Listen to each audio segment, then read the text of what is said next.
336 જેટલા અતિ સંવેદનશીલ મતદાન મથકો પણ છે, જ્યાં સવારથી મતદાન પણ શરૂ થયું છે અને ત્યાં પોલીસનો પહેરો પણ છે. મહેસાણાના કેટલાક ગામો એવા છે જ્યાં લાઇટની સુવિધા અત્યારે નથી, વીજ પુરવઠો ખોરવાઈ ગયો છે અને મતદારો જે છે એ મતદાન માટે પહોંચ્યા છે. પણ મતદારોમાં તો ઉત્સાહ છે, પણ લાઇટ ક્યારે આવશે તે પણ એક પ્રશ્ન છે. હવે ગામની અંદર જ્યારે વિકાસને લઈને અથવા ગામના મુદ્દાઓને લઈને જ્યારે લોકો વોટ માટે જતા હોય છે ત્યારે આ પણ એક મુદ્દો હોય છે. હવે આ તસવીર જુઓ, વડોદરાની આ તસવીર તમે જોઈ રહ્યા છો, જ્યાં એક કુલરની વ્યવસ્થા કરવામાં આવી છે.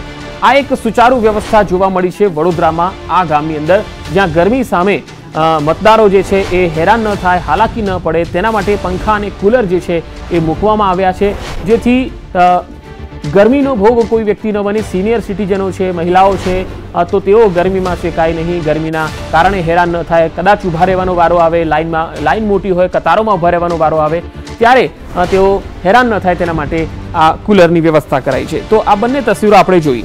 હવે 2-2.5 વર્ષ પછી વહીવટદારનું શાસન જે છે એનો અંત આવવાનો છે, કારણ ગ્રામ પંચાયતની ચૂંટણી લગભગ 2.5 વર્ષથી પાછી ઠેલાતી રહી છે.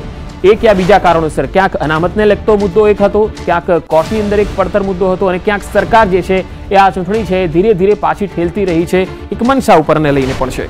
હાલ અગાઉ 751 ગ્રામ પંચાયતો જે છે એ સમરસ બની. હવે આજે જ્યારે મતદાન થઈ રહ્યું છે તેનું પરિણામ 25 તારીખે આવવાનું છે, 25 જૂને પરિણામ આવવાનું છે, મતગણતરી થવાની છે.